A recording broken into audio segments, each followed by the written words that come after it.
People are nuts, man. It was the viral must-watch during pandemic lockdown. My name's Joe Exotic, and this is Sarge. Tiger King, as salacious as it was scandalous. The bingeable docuseries you had to see to believe. There's not every day that a zookeeper went to prison for murder for hire.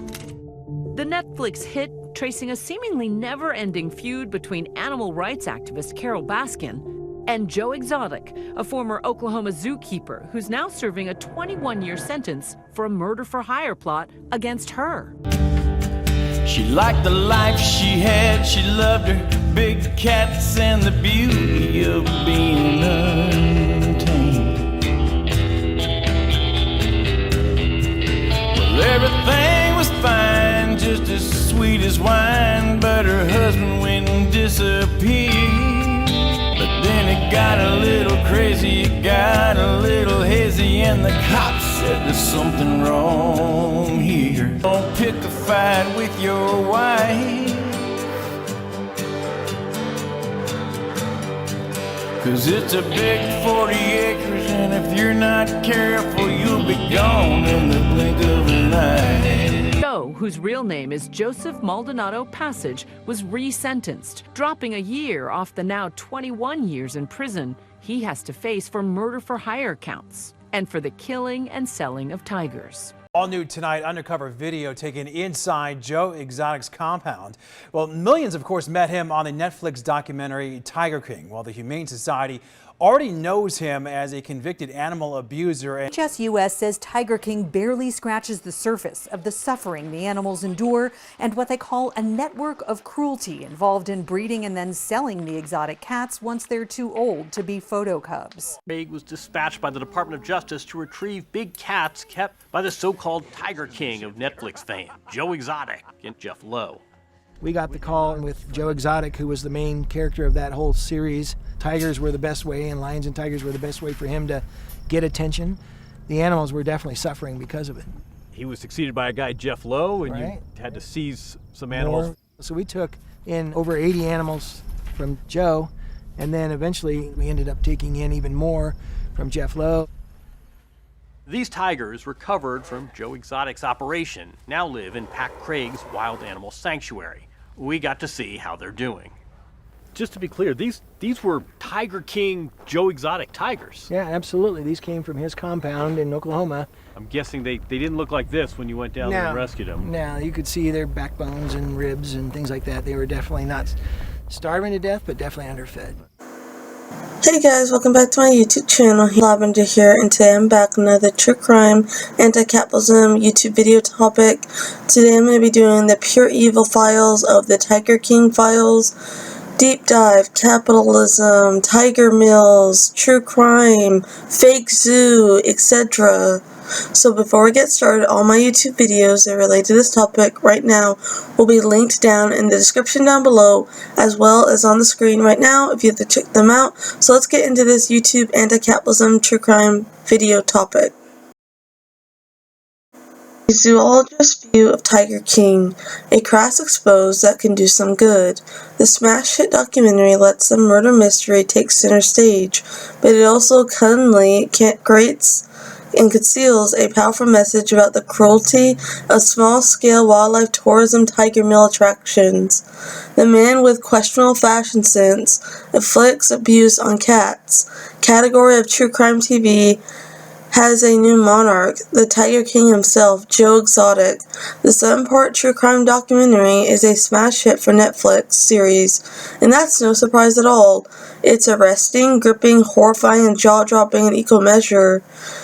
Yet, many fans of big cat conservation had hoped Tiger King might have something else. All the talk was, would this do for U.S. captive tigers?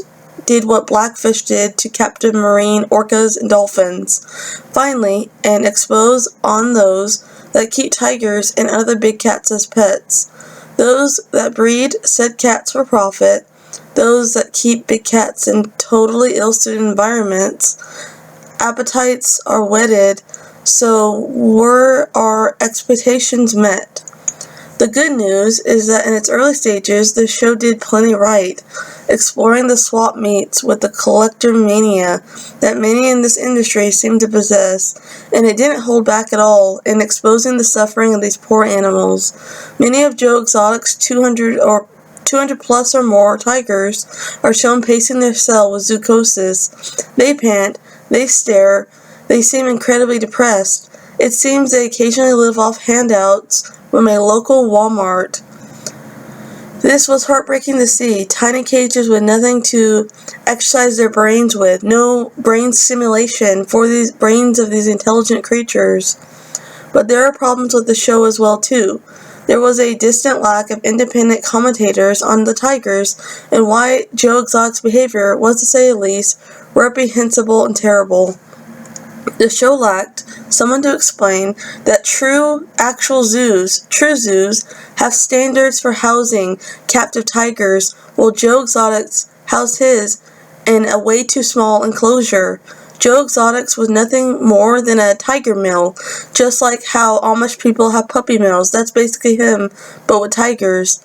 And nobody to explain the tigers being forced to give birth to cubs in tiger mills, sometimes producing litters 3 times a year. To provide for public appetite for tiger cubs is deeply unnatural, disturbing, and unethical. At one point, Tim Stark, the owner of the roadside sketchy zoo, Wildlife in Need, argues that breeding captive tigers in the U.S. is just what we need to do to get them off the endangered list.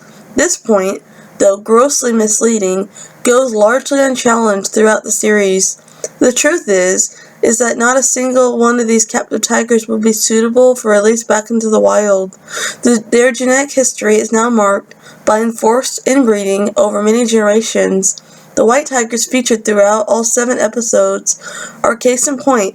This genetic strain is prone to health problems, conditions that cause tigers to cross their eyes when stressed. White tigers are also more prone to clubfoot, kidney problems, or twisted back, and overall health problems. It would be very catastrophic were they ever to be bred with other wild tigers and released in the wild. In the early stages, the show does lean on one expert for these sorts of scientific insights. That expert is Joe Exotic's advisory, Carole Baskin, owner of the Big Cat Rescue. The trouble with Carole is that by episode 3, she is well and thrown under the bus for the sake of a story, with the introduction of the controversy over her missing millionaire husband, whose 1997 disappearance was never solved when they had nothing to do with the show. Rather conveniently gives a free pass to the source of this bio industry funds, the people that are happy to pay $10 to have their photo taken with tiger cubs, or who visit Joe Exotic's park and roadside tiger mills. Joe used the story of Waco to emphasize the lengths he'd go to protect his zoo. There are even those who supported him, demanded his release from prison after watching the documentary, but Joe Exotic has received his sentence for his crimes. Joe Exotic's zoo, the Greater Wynwood Exotic Animal Park, has led to his ultimate downfall. In April 2018, he is found guilty of animal abuse, animal cruelty, and wildlife violations. In one episode, Doc Antle said it costed only $10,000 to feed a tiger. When asked the same question, Joe Exotic answered $3,000. The animals in his care were fed expired meat from Walmart grocery stores that they couldn't sell, pulling a Miami Sea aquarium, since the Miami Sea aquarium fed rotting fish to their orca, and feeding rotting meat to any animal can cause health problems unless the animal is suited to eating rotting meat. He also admitted that his camp of unlicensed employees performed veterinary practices on the tigers despite having no veterinary experience. And he also paraded the tigers before the public for capitalism profits and capitalism fame.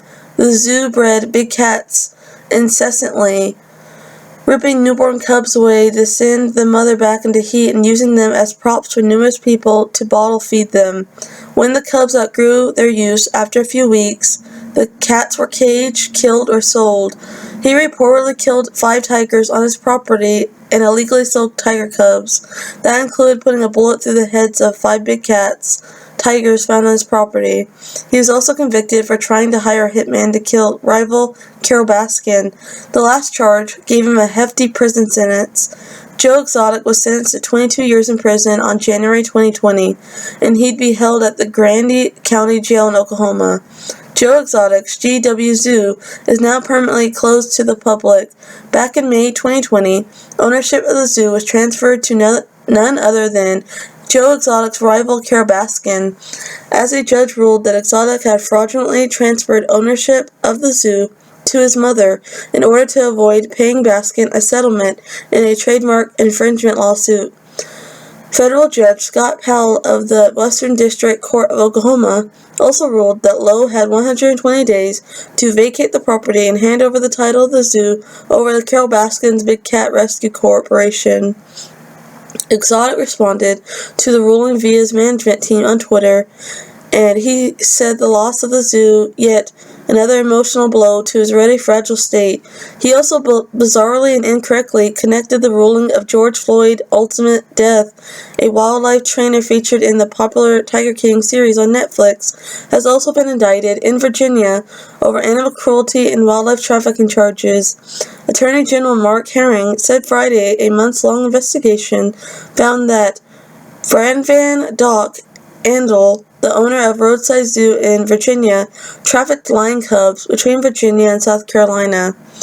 He was also indicted Thursday by Frederick County Grand Jury on felony counts of wildlife trafficking and conspiracy, plus multiple misdemeanor counts of animal cruelty and conspiracy to violate the Endangered Species Act. Two of his daughters have also been indicted on charges of animal cruelty as well and violating the Endangered Species Act as well. Are treated terribly in Tiger King Mill, and most vulnerable ex-cons, addicts, and homeless people are hired to work at his facility because they have no other option. They are paid sub-poverty wages on an average of $100 to $150 a week, living in deplorable conditions with rats, lack of running water, or air conditioning. The tigers and workers alike are given expired meat to survive on. The show relies heavily on the contracts between Joe Exotic aggressively exploitive tourist trap and more philanthropy nonprofit status of Carole Baskin, Cool Cats and Kitties, Baskin's accredited wildlife sanctuary Big Cat Rescue. But the show also reveals that Carole Baskin is a millionaire and that Big Cat Rescue has its own history of workplace exploitation. Big Cat Rescue uses an insidious t-shirt color code system of volunteer work, free labor, who will never be paid for their work, even as they get pressured to working long hours and skipping vacations.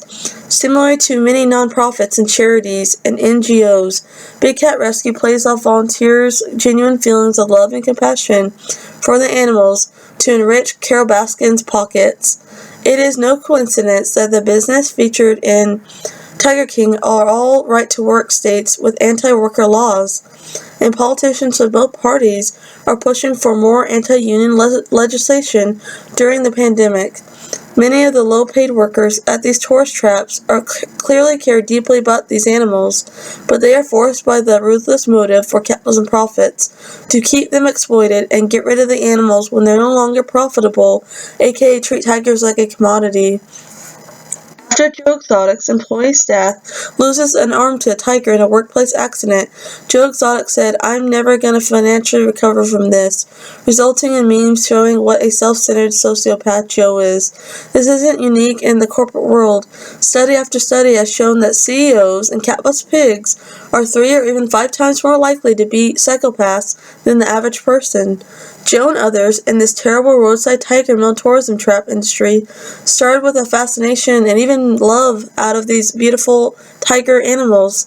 Over years, clearly the business of owning and selling exotic animals becomes merely a pathway to fame and fortune. This lustful pursuit for capitalism profits has led majestic animals to becoming just mere commodities and sacrificial lambs on the altar of capitalist greed and notoriety. If you are hoping for a Blackfish documentary, you will be sorely disappointed. Instead, this entirely different. Netflix's most masterful trick is that with this show, it has packaged up important animal welfare issues into true crime series. the machine tool to keep us coming back for more the next episode with the crazy cat's antics. Addicting for this reason alone, millions upon millions of people around the world are waking up to the abuse of big cats in a way that serious, more thorough documentaries simply wouldn't have been able to achieve.